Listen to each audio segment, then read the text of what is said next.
Hi guys, welcome back to the channel. I've had this one for a bit. I didn't want to rush and make a video, but I also don't really need 20 minutes to cover it, so here's a quick take that took a while to get to. But before we get into that, don't forget to check this great discount for it. You can find the link in both the video description and the top comment below. Alright, enough talk, let's get right into it. Let's start by delving into the insights shared by our first reviewer. This reviewer has been using Powerline adapters for well over a decade, but their old setup was bottlenecked by its slower Ethernet ports, capping speeds just under 100 Mbps. Seeking an upgrade, they decided to try this new kit to take better advantage of their internet plan. Our reviewer's home layout is almost a perfect scenario for this kind of technology. The outlets in use are on two different floors but are directly above and below each other, connected by what they estimate is less than 10 feet of wiring on the same circuit. Despite this ideal placement, the outlets do share power with other electronics like a television, a printer, and two separate uninterruptible power supplies. When testing, this client found that the advertised speed is based on the gigabit port, not the actual performance over the electrical wiring.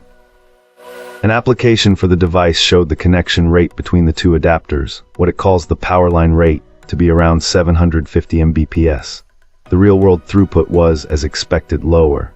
On their 550 Mbps internet connection, this Powerline adapter delivered download speeds that consistently landed between 275 and 315 Mbps, a significant jump from their old hardware. Upload speeds remained maxed out at 41 Mbps, and ping times were a respectable 20 ms. They also noted that enabling the optional encryption, which is largely unnecessary in a standalone house, reduced the overall throughput by about 5%. Interestingly, the house itself has very old knob and tube wiring. Our reviewer speculates this might actually be an advantage, as the wider spacing between the conductors could be reducing interference. The one downside is the lack of a ground wire, which prevents the use of more advanced adapter models. The only major complaint was that the units arrived in what appeared to be very used condition, leaving the user to debate whether to keep them for their performance or return them on principle. Cool. Let's uncover what our next reviewer has to say.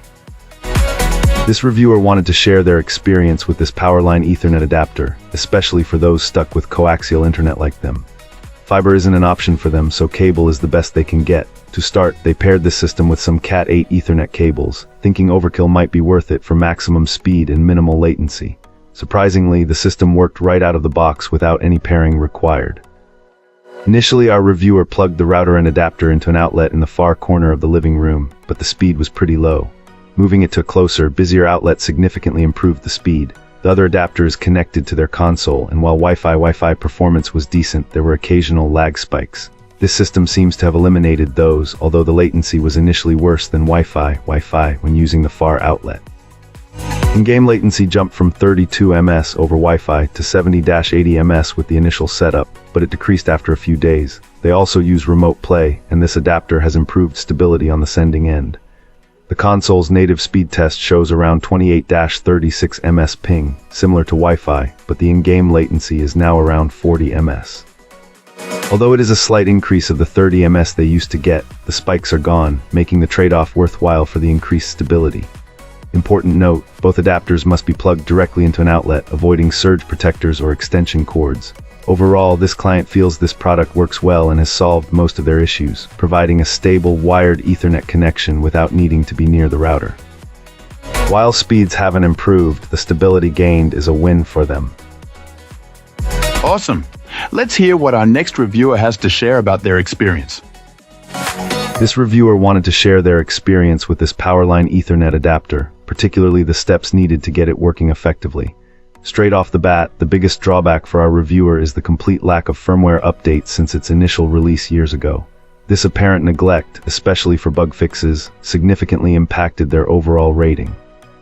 Our reviewer's specific need was to get a reliable Ethernet connection to a detached garage, a situation complicated by distance and radio frequency interference that made traditional wireless solutions unviable.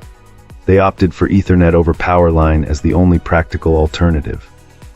The client emphasizes that achieving a stable connection requires some initial troubleshooting. First, understanding your home's fuse box layout is crucial. Both devices need to be plugged into outlets on the same side of the fuse box. Secondly, avoid using power strips plugged directly into the wall outlet. They strongly recommend downloading the TP-PLC app from the manufacturer's website to monitor the connection speed.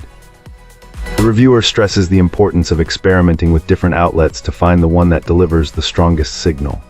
Initially, the connection speed was under 30 Mbps, unacceptable for a gigabit network. After trying multiple outlets, they found one that consistently provided speeds between 450 Mbps and 575 Mbps.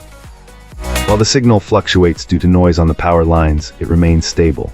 The only trade-off was having to run a short Ethernet cable between two rooms to connect the router to the optimal outlet. However, for this reviewer, this was a better solution than running Ethernet directly to the garage and was their only viable option.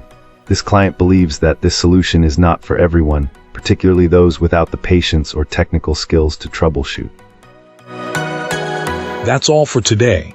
If you like this, hit that like button and subscribe. Let's keep the conversation going in the comments.